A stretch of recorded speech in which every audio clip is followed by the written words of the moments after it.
I'm Katherine from Birmingham, Michigan, and we're going to make stuffed tomatoes.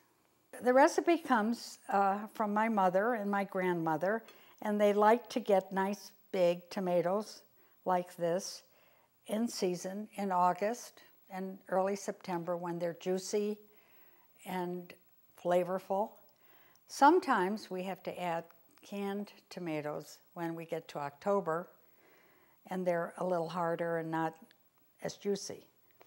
But basically, it's something that my mother and grandmother always cooked, and we waited patiently all year for the time of the stuffed tomatoes. I always loved them so much. I can remember. And we used to have them when I was little, in the 40s, my mother always made them as a side dish, which I consider now to be the main perfect course. So we would always have stuffed tomatoes, corn, and chicken, and all those carbohydrates. Now, I wouldn't think of doing that, nor do I need another dish. The stuffed tomatoes stand alone. Oh, and my mother used to put potatoes in with the stuffed tomatoes. So we had corn, potatoes, so much food. But isn't that what being ethnic is? And the first question they always say is, where are you from? Which means, what village are you from? My mother was born in Athens. My grandmother was born in Athens. My father is from the Peloponnese, but I think, I'm a mainland Greek, and was brought up, as a Greek. So, and I always cooked Greek food. My children love it. They cook Greek food. One of my daughters is married to a Greek from Greece. So we've stayed pretty much. Although I love Thai food. I love Italian food. I love food. The tomatoes are incredible in Greece. It's dry in the summer and hot and always sunny. So, and the tomatoes are just beautiful in Greece. But we have great tomatoes here. Well, the way the way my mother always started, was with meat. And she always used ground chuck because she'd say to me, you need to have fat in it because fat adds flavor. And when I tried to be a little bit more conscious of eating fats, I tried leaner beef, but it's not as good.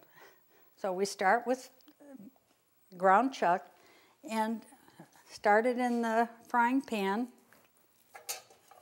like this. Let's see.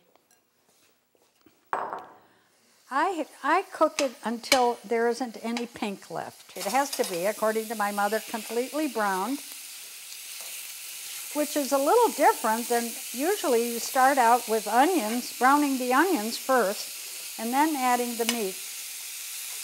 But I do it the way my mother did. We always had big family dinners on Sunday, even though there were just two of us. I have one sister, but there were always aunts and uncles and cousins. And being around the table was part of our growing up, setting the table, cutting the onions, just doing things. So consequently, my sister and I have always been involved in cooking, and we're both considered to be really good cooks.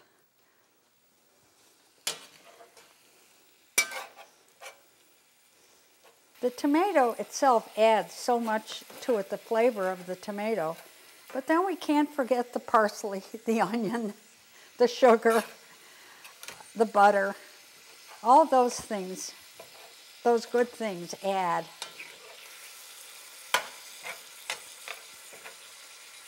I like to cook this till there's hardly any pink left. And then I let the onions take over. She came here in 1918, I think, in 1918. And Greece hadn't been discovered then as a destination.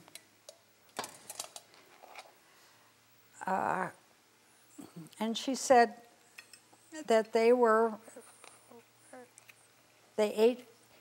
had meat only like twice a week. They always had fish. And they were vegetarian. They had a lot of vegetarian food. She grew up very healthy, as my grandmother was too. My grandmother was a great cook. I love stuffed tomatoes, vegetarian. They're made with just rice. Rice, pinola, lots of dill. But this is the recipe that my kids like the best. And I do too. And it's my son who named the dinner that we have in August the Feast of Saint Stuffed Tomato. Because I mean, to them, it's like, you know, the day has come. It's like Christmas in August. I'm so into fresh of everything that I'm interested to hear a real gourmet cook critique it. It just doesn't seem like it would be right to have bottled garlic. Here they tell you, cooks tell you, or the books tell you, you should chop it. You shouldn't even do it in the Cuisinart. So if that's so critical, how can it be as good as fresh garlic? I'm just cutting up the meat of the tomato to add. And this is what really gives it the flavor. I've drained it so it's not too wet. But this meat gives off a lot of juice. And that's what's going to cook the rice that we're going to put in. But I usually buy pretty good sized tomatoes because this is so much effort. Might as well. And it's hard to eat more than 2, although my son-in-law has been known to eat 4 at one sitting. But you can't go to the local food emporium and get anything that tastes like this, because it isn't, takes too long. I call these recipe varicose vein makers because you stand so much to make varicose veins. We all laugh about the Greek ladies who say a little spoon. Well, what is a little spoon? Is it a demi-tasse spoon or is it a teaspoon? Or they say a big spoon. Is it a soup spoon or is it a, you know, it's kind of, or a little glass. Is it a shot glass? Or, and it's just by seeing, and some of my mother's recipes for cookies, for instance, she'd say, well, you have to feel it. It has to be soft. Well, what is soft, you know? Okay, now we've got lots of juice here now, and we can add the rice. Now I'm going to put the rice in. It's just barely cooked. I put in a cup of rice for 3 pounds of meat.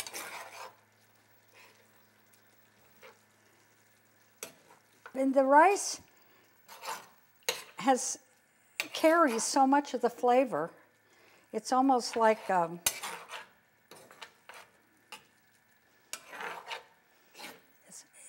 it's almost like cheating. You don't have that much meat. And probably because people were so poor that made these, that was a way of stretching the meat out.